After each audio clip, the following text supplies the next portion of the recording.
BJ Gaddour podcast, and on today's episode, a timely seasonal one, my top 7 holiday survival tips from a fitness and health standpoint. We're going to talk about strategies you'll use to avoid weight gain, staying in your routine, and really setting up an incredible 2025 for your health, fitness, and your future, okay? Because it all starts with fitness, in my opinion. Movement sets the tone for all of it. So I'll take you through the 7 tips today. I want to first kind of do a little brief intro. I want to touch also on the Jake Paul, Mike Tyson spectacle that just happened this past week in the time we're recording this. And then I will have time for any member questions. You just drop in the comments here and I will answer towards the end of the episode.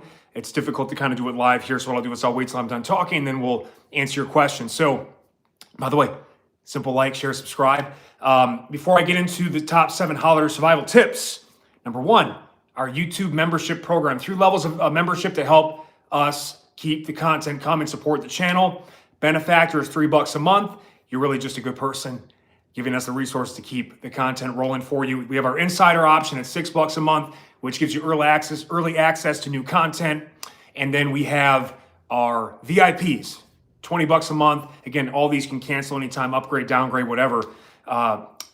Great value here, less than $1 a day. You get custom monthly programming plans, challenges, and ad-free content as well. So you can avoid all the ads here on YouTube. So we appreciate your support. As I like to say, the only people that really support the channel, like I've got almost 48,000 subscribers, whatever.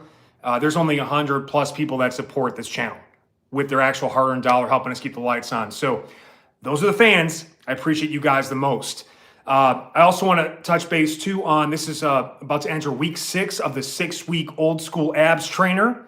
So those that are finishing that strong, please do so. I hope you've been enjoying it, man. Like this stuff, this is stuff that I kind of started with back in the day, like decades ago, kind of got away from, but now circled back through and really enjoyed it. Whether it's the rollouts, the side bends, all the great stuff that may have fallen out of fashion or haven't done in a while.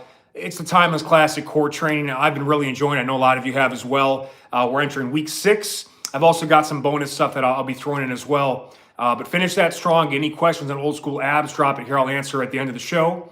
And the other note too is, again, monthly, I will add our signature Gorilla Core and Gains programming. So I just added all those month 3, I think last week. And I just now is live, the updated Ultimate Tabatas program. So I have this ready for you as basically designed to finish off the rest of the year here.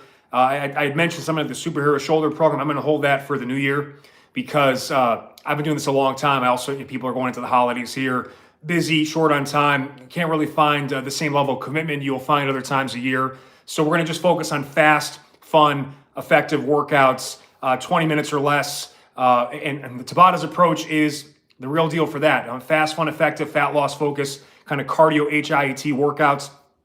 Check out the playlist description. By the way, if you're a member, there's a couple key areas to kind of find to access your stuff, right? There's the membership tab on the home channel, youtube.com/BJ Gaddour. Click the membership tab, all your members only content. In addition, on the home page, I will put whatever we're working on or what's most highest priority higher up on the page. So you'll see right now set up Ultimate Tabatas, Old School Abs, the Gorilla Core and Gains program, our 28-day challenges, and then everything else kind of flows from there. Then it goes kind of the public content that has ads on it. So be sure to check that out. I have in the playlist description associated with the designated playlists, that kind of tells you how to the schedule of the workouts, like how to make it work, how to fit it in, all that stuff. That's in the description of those playlists. Very user-friendly. I think you guys, we've really had not many questions at all since people have joined and done this program.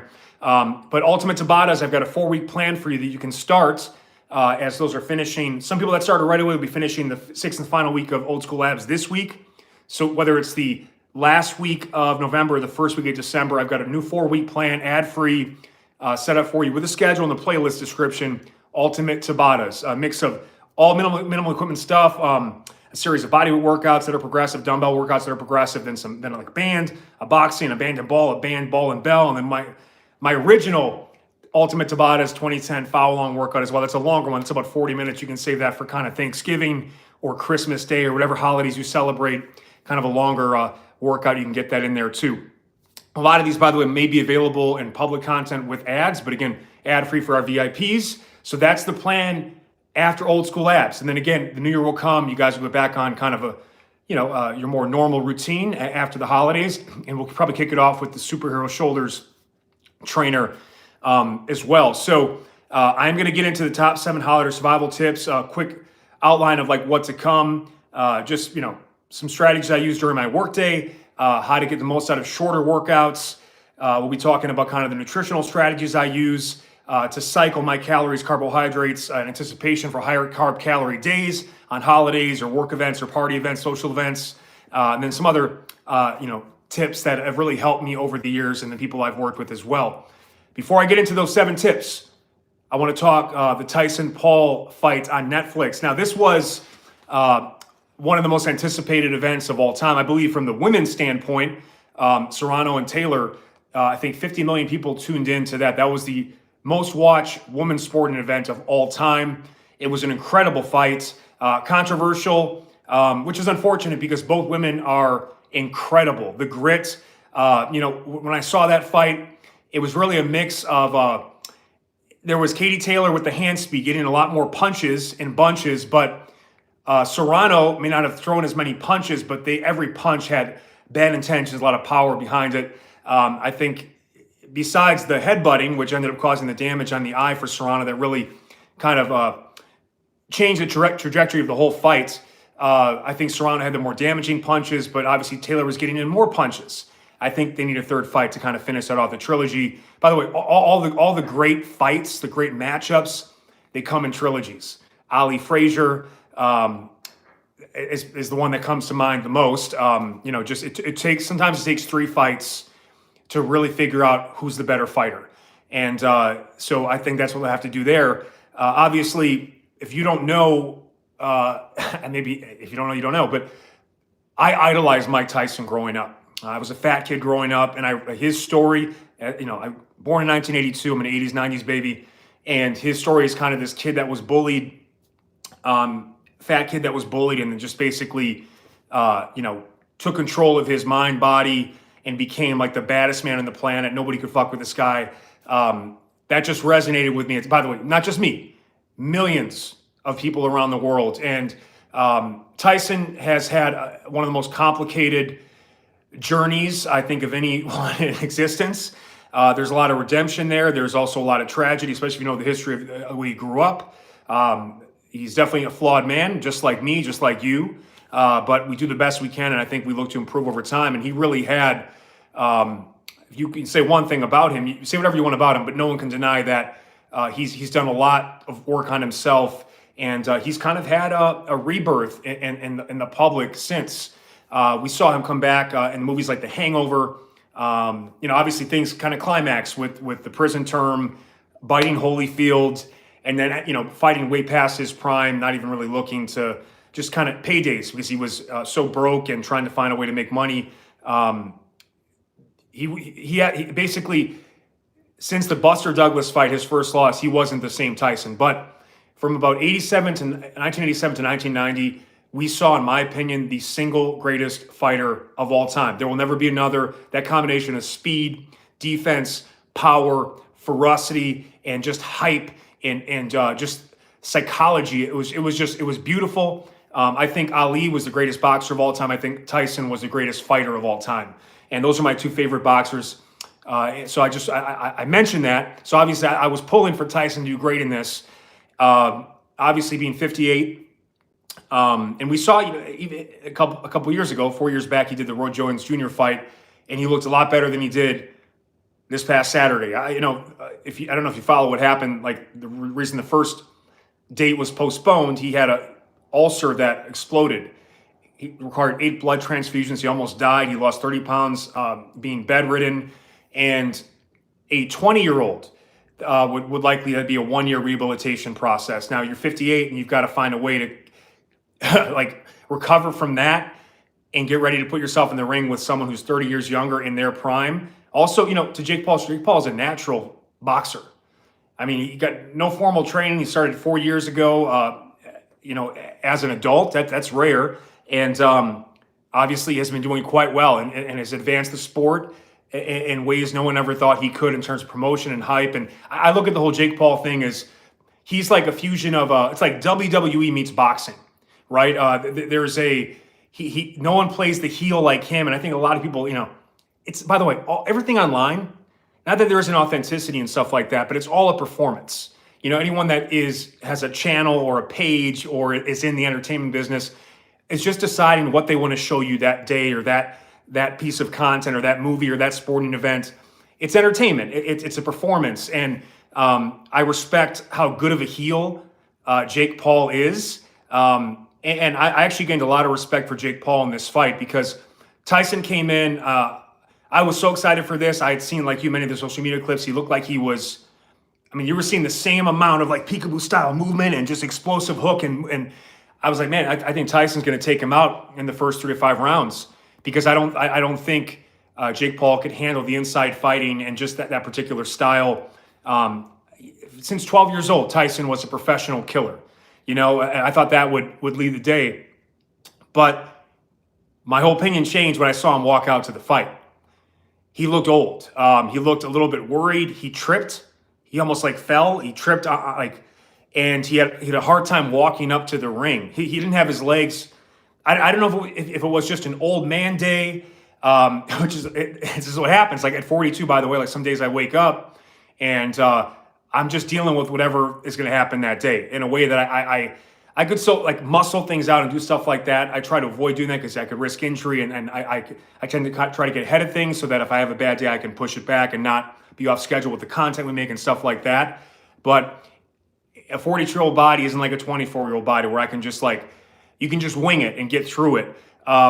58, basically my whole take from this, I'm not looking forward to 58. That being said, I suspect what happened here was they could not push it back a second time.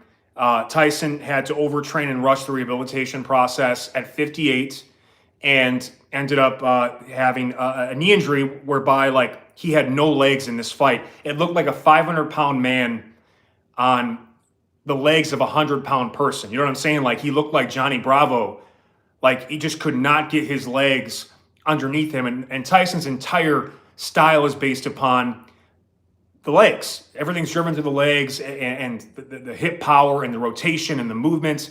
And because of that, he could not attack. Now, his defense was still really good. Stationary, Tyson was able to bob and weave, and Paul never really hit him with any real clean, tough, clean shots. There was a couple good ones he got, but Tyson's got a great chin. He's got that thick neck and head, and he always had a good chin. That being said, Jake Paul definitely did not want to hurt him. You could tell he eased back and just kind of kept it competitive and carried Tyson the rest of the fight, because he just saw wow, this guy, there's no joy in hurting a legend or embarrassing a legend. I think it was a beautiful thing that they just it reminded me a lot of Rocky VI, which was called Rocky Balboa, which Rocky comes back, and at least in that it was more competitive, and Rocky actually had a couple moments where he hurt I think it was Tarver, yeah, right, Tarver in that fight, and Rocky VI, and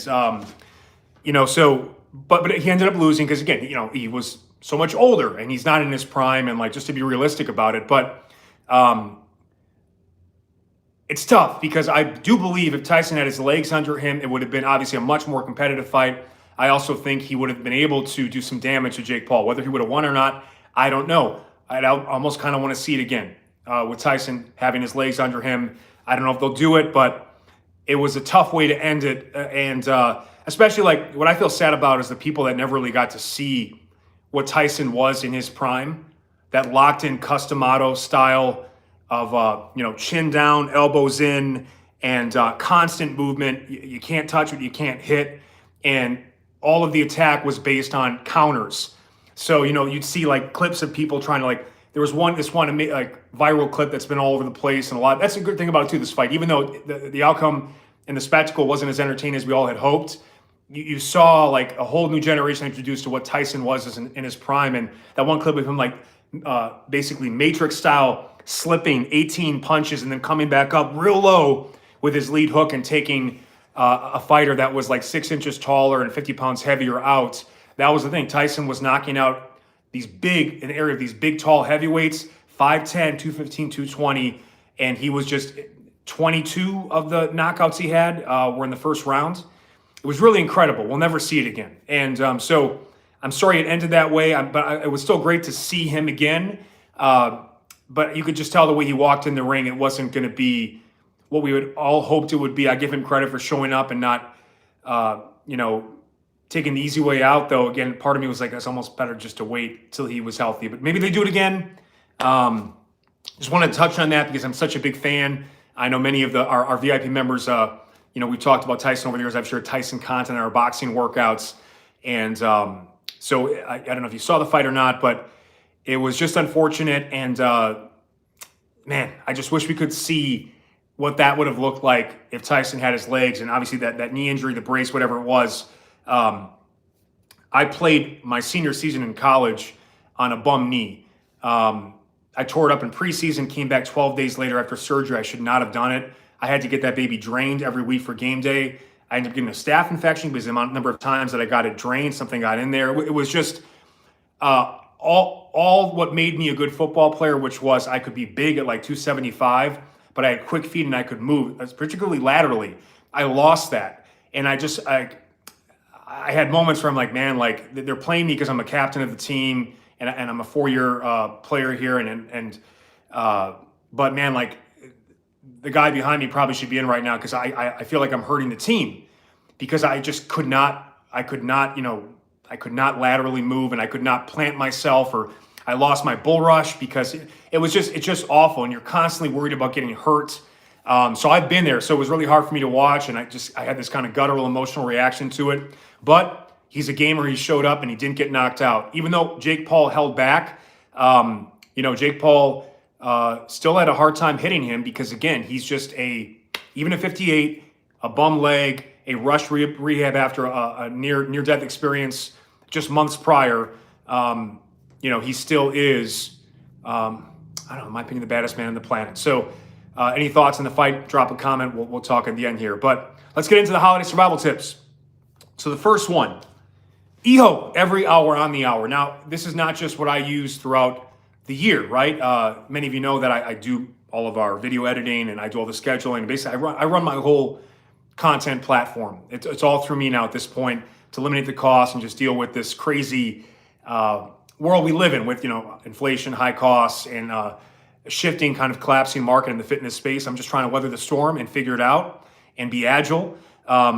So a lot of times what I have to do is I just have to fit in, 1 to 2 minutes of something while I'm doing all this video editing during the day or whatever else. And I call it EHO, every hour on the hour, doing at least 1 or 2 minutes of mobility. It could be strength, it could be cardio, it could be whatever you want. It's mostly body weight stuff. And what I do the most are pretty much, hangs and dips and maybe some squat mobility. That tends to be what I do most often throughout my workday. But sometimes that shifts. If we're working on something specific, I might have that there. I have a pair of dumbbells here. I'll get my Indian clubs, a bunch of different stuff, right?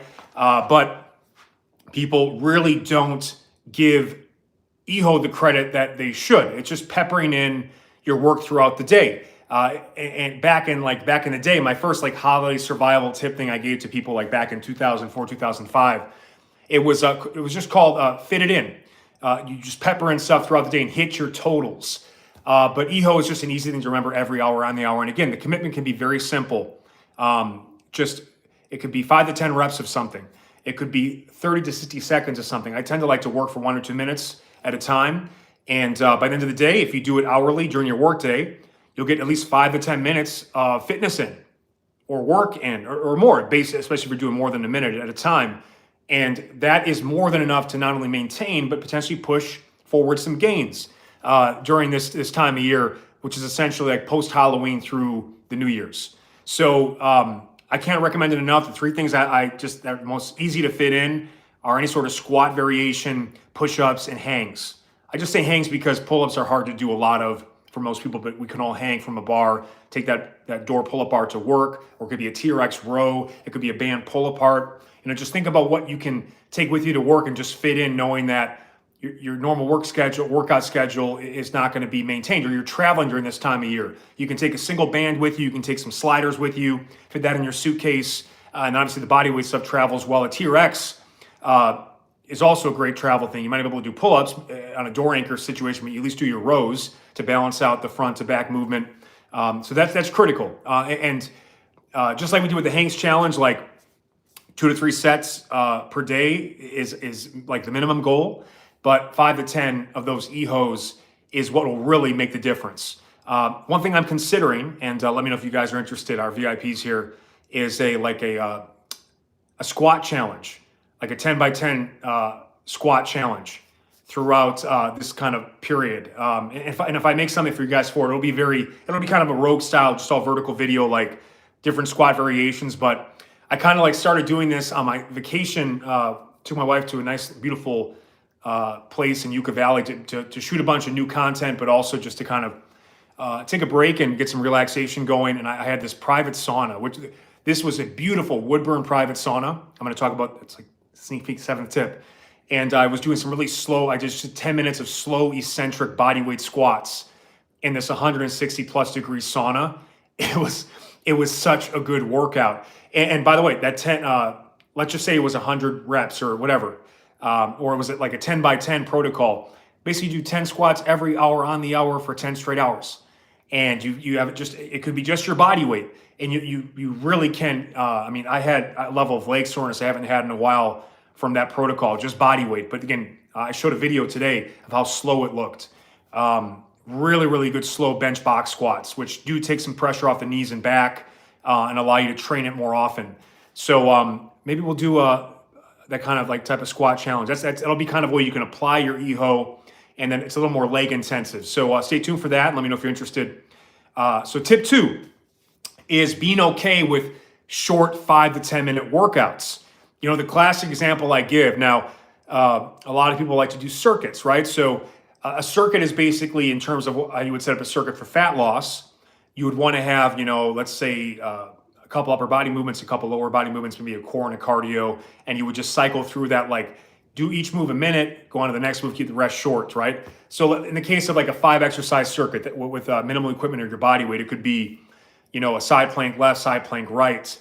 It could then be a squat, then a push-up, and then maybe a run in place. Those are 5 movements that work your whole body. Do each one for a minute. You only have 5 minutes, do 5 minutes.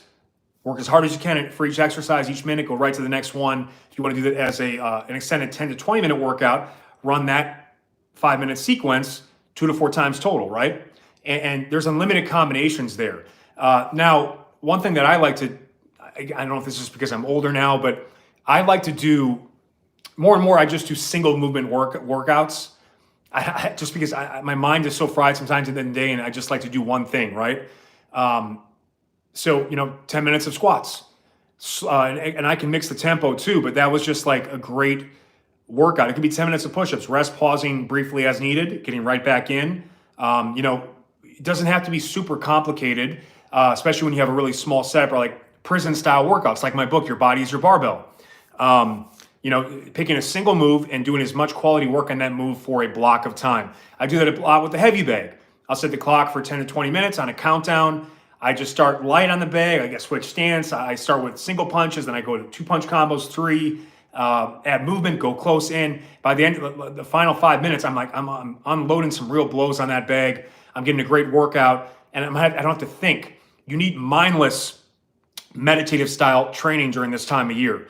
I think that is the key to making it work. But you can also do, if you don't like single move workouts, you want to mix it up. The next most simple option is supersets, upper and lower. Do a minute of an upper body, a minute of a lower body. Run that for 5 to 10 straight minutes, 6 to 10 straight minutes, and you get it in. Breezy Cases, I like the simplicity. Kevin Clements, holidays are tough, but I survive by just having a treat per day, increasing my cardio by 10 to 15 minutes. So that's a great tip from Kevin, right? So calories in, calories out, energy balance. You're going to be eating more. You got to offset it with some extra activity. Okay. That's a classic strategy that a lot of people just don't have the mindset of. And that's how I apply also the dietary piece. If I know, and I live this way, by the way, so I don't have to make any changes for the holidays. This is how I live.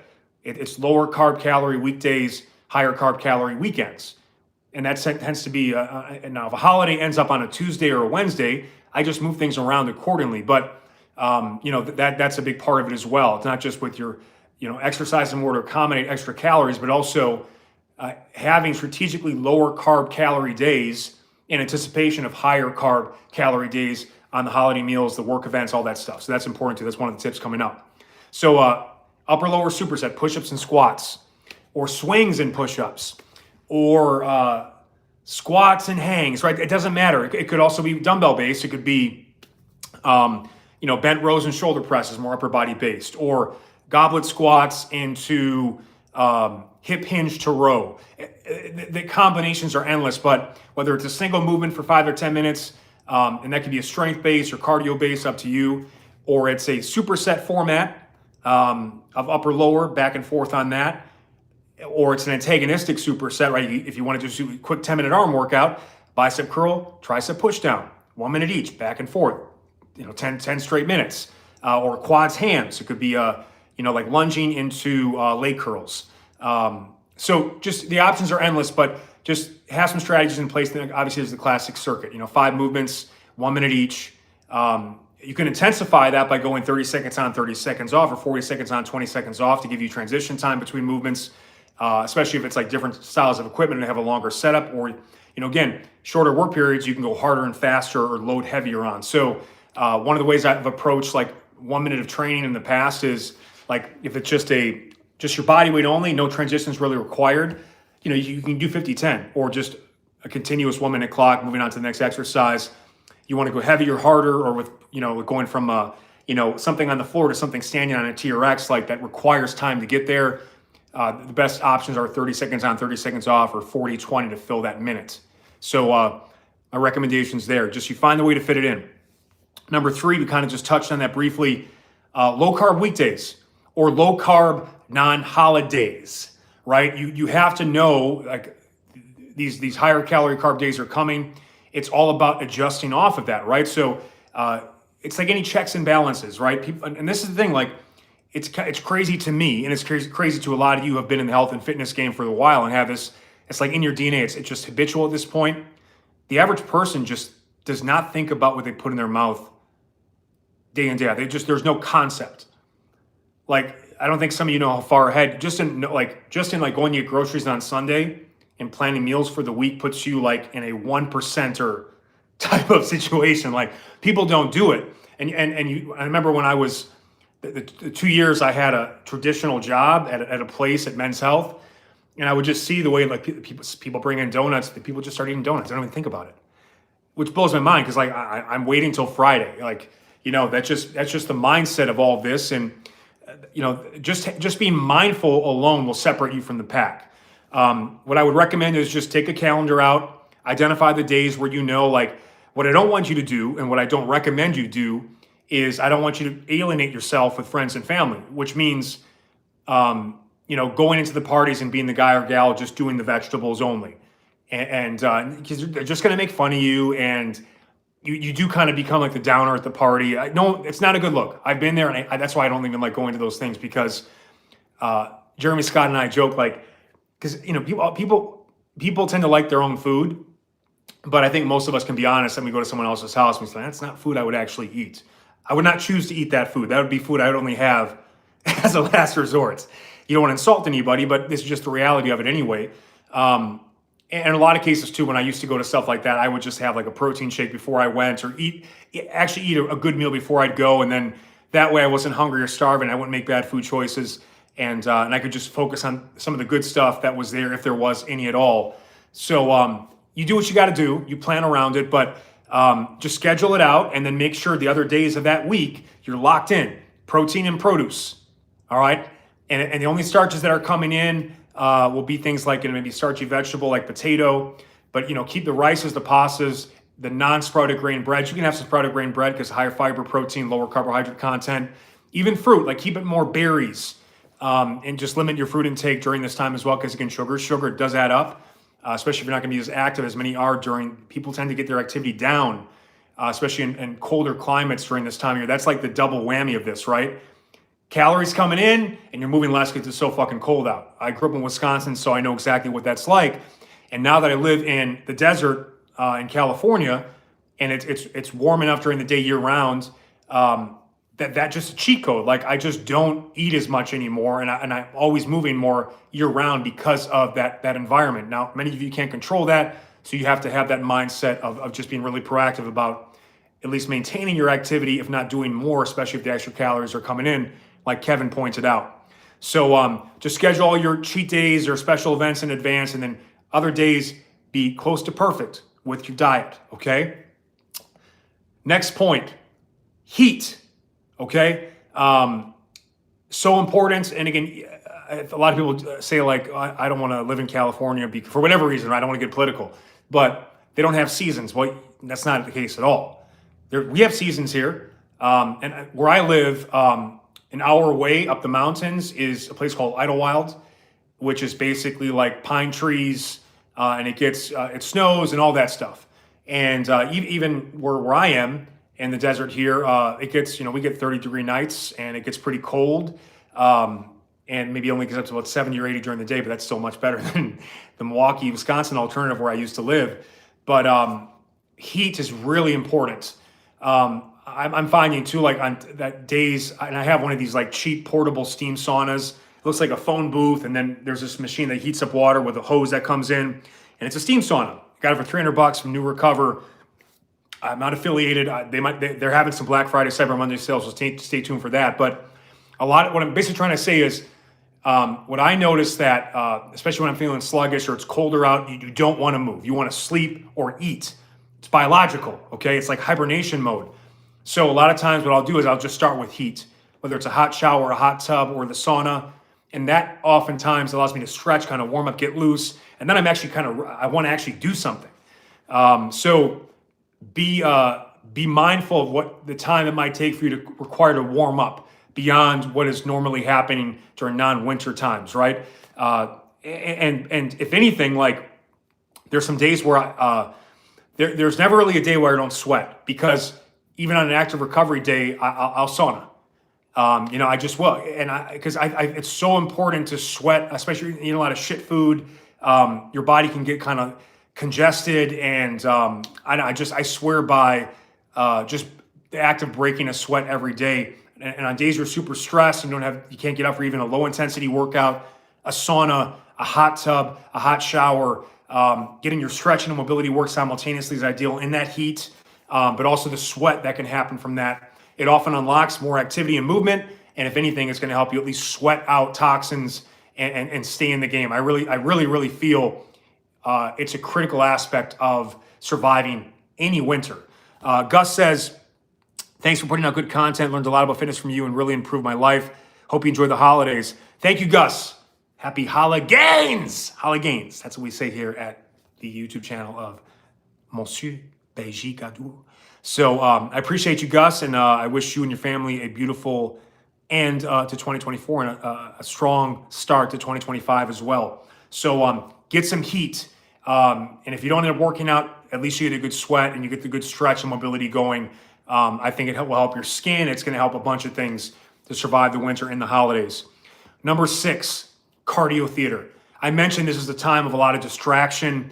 And some of you like that are business people or entrepreneurs, traditionally, like this is the time of year for people in fitness where they're trying to gather up and sell their 1-year membership to their gym or their online program and stuff like that. I've done that many times in the past, and this is just like the worst time of the year because you're trying to get everything in place and you're trying to sell people that really are interested in spending money one time a year, that critical time like New Year fitness resolutions. And outside of fitness, like it's called Black Friday because from the fashion business, they basically lose money all year. We have a fashion line. That's one of the hardest businesses of all time. Okay, like very little margin, especially if you don't do the sweatshop style of stuff and have people make like kids making your clothes in China for nothing. If you do it in America, it's almost impossible to not charge really high prices. And people complain about the price, but they also don't understand like, well, in order to get you the lower prices, someone has to suffer overseas. Maybe you're okay with that. Who knows? Again, I don't want to get into politics, but this makes or break fashion businesses this time of year, so it's very stressful. If you don't have a good Black Friday, Cyber Monday, your whole year is in the tank. So a lot of people are very stressed during this time of year. I mentioned the mindless meditative style of workouts.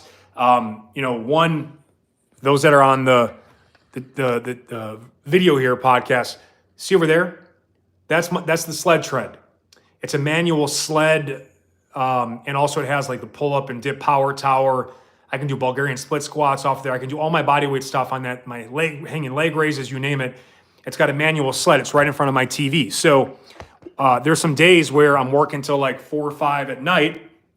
My wife is going to come home from work, and we try to commit to having dinner together and just kind of closing the computer and spending time together every night. But what's been so great is like the Lakers are on. I'll do the first half of the game. I'll be doing backward sled. And it's cardio theater. Like, again, this is not like a new thing. There's people watch cardio TV on cardio machines at the gym, but find a way to set it up for yourself at home. And again, it's kind of in conjunction with the final tip, which is like looking out for the Black Friday, Cyber Monday sales to set you up for 2025. That's a big part of how I think you survive the holidays too, because you get in the mindset of investing in yourself right now. And by the way, a lot of this stuff, companies like Hyperice, Therabody, there's a couple other ones, but that have recovery gear and stuff like that. You can take your FSA and HSA funds and put those towards these equipment. A lot of these things, these modalities that are covered, like the Normatex or the Power Dot electric stim that you can put all over your body, or even massage guns, stuff like that. Getting in the mindset of taking care of your body and spending money on it is going to make you less likely to eat like shit and not exercise, because you're literally investing in the tools. You're getting in the mindset of self-improvement. That's not bullshit. Like every year I do this. I scout like what things do I need to add to my recovery arsenal to help me stay in the game, so I can keep getting you guys content as an old man in this game. I was looking at, I've got the Normatex, which are the compression for the legs. I even have the arms and the hips. Swear by that. But Therabody has a new version of the same compression for the legs with infrared, light, and vibration. So it's like, I think it's going to be $1,000, but there might be a big sale on it. And if not, I think I might just get it. Because again, like for me, it's an investment for the whole year. I spend at least a couple hours a day in that. I can watch movies in those. Do you see it over there? No, whatever. Right next to the sled tread is my couch with my ramp to elevate my legs, and my Normatex just waiting for me there so I can get in the recovery mode. Because again, if maybe you can't do as much exercise, maybe you can do more recovery, and recovery helps you manage the stress. That's what I'm getting at here. It's stress management is as much important to surviving the holidays as doing extra activity. In fact, the mistake a lot of people make, and I've done this in the past too, is you think, oh, I'm going to be eating more and I'm really stressed. What I have to do is do as much exercise as possible, which is stress. So you might need more of a mobility cardio type of focus here, because it is a little bit better for recovery. And people shit on aerobic activity, steady state stuff, but it still burns the most calories because you can do it for longer periods of time and it's easy to recover from, and you can do more of it. You can do it almost daily. Whereas, Metcon's great, but after like 10 to 20 minutes of doing it, you're done. You're sore the next day. You need kind of a day off. And then some days you can't get it up the intensity required to hit those workouts that way. So just be okay with more cardio and mobility. And by the way, I'll do like 10 minutes backward sled. Then maybe I'll do some pull-ups and dips, or I'll do a stretch, like step-up stretching for the hip flexors, whatever. Or I'll do continuous step-ups, or if you don't have the sled tread, Stairmaster, any cardio machine that you can put in front of a TV, watch a movie, watch a sporting competition. And even then, my wife, my wife has kind of bought into it, but like there's times where we're going to hang out and like, okay, I have to do, at least for the first part of this, I got to do some cardio because I just need to get this in. And because it's in the living room, I can actually be with my family and hang out, but do my work and my working out, right? So I'm a huge fan of it. And, you could shadow box in front of the TV or that type of thing, but find something that is cardio based you can do in front of a TV at home. Make it fun, like set up a schedule of new movies or holiday movies, or your favorite like Christmas style movies. Like, I don't know if it's Rocky IV or it's Die Hard or whatever else, and just be in the habit of, when I'm watching this, I'm going to do some cardio. And so it's cardio theater. It's entertaining. It's fun. It doesn't have to destroy you, but you'll sweat, you'll burn calories, and you can even mix some strength and some calisthenics and stuff like that as well. Even having like I've got a light pair of 10-pound dumbbells with fat grips, and I can just pick those up and just keep those in motion because it's light, but I can just keep it in motion nonstop and do a variety of curls and tricep extensions and shoulder raises. And it's just stuff that gets a good pump that allows me to still be with the family and that type of thing. I find that very helpful. Final tip, and I did kind of cover it, is invest in yourself. This is the time to do it, especially, again, I'm lucky because a lot of the stuff I would invest in the health fitness space, I can expense because it's part of my job. It's one of the few benefits of self-employment, because I'm not sure this government really likes to help like real small businesses, but there are some taxation benefits and expense benefits you can do to take advantage of. Talk with your accountant to see, like there's people I've spoken to, like I've worked with some anesthesiologists who are on their feet and require them to be, to do that job, which is like someone's life on the line here. I've got to get the right dose here and make sure like they wake up. It's very physically taxing. They do like 24 to 36 hour shifts. And to me, that should be something you should be able to, like investing in the recovery piece or massage or that type of stuff. You should be able to write that off. Now, again, you got to talk to your accountant about it, especially if the budget is tight, but try to find Hyperice, Therabody. They actually have on their site listed HSA, FSA approved, and you can take those funds, and those expire at the end of the year too. So you might as well use them. Invest in whatever it's compression, heat, or cold therapy, massage. Invest in that, and at the very least, it'll help you manage the stress of the holidays, even if you can't exercise as much as possible. I know I've got my eyes on a couple of things. Like I said, that Therabody thing really caught my eye. So hope you guys check that out. Any questions in the final moments? I covered everything I needed to cover here.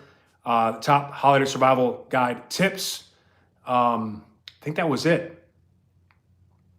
Lots of good content coming through the rest of the year. I appreciate you guys tuning in and subscribing. Our VIPs in particular, thank you so much for supporting this content to the next level. I'm really excited to give you guys some amazing ad-free custom programming coming through in 2025. We kicked it off really great with the Hangs Challenge, the old school abs trainer. We'll do the Ultimate Tabatas now to help you guys get those fast, fun, and effective fat loss cardio HIIT workouts to kind of get you through the holiday season.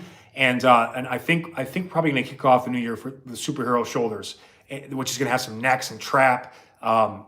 It's a great time of the year to get some gains. And then I think we'll do like a fat loss challenge right after the Super Bowl when people are ready to kind of really lose some fat and get in great shape for spring break. So lots of stuff coming through. Be sure to like, share, subscribe. I appreciate you guys coming through, and have a beautiful rest of your weekend. Have a strong rest of your 2024. All right, peace.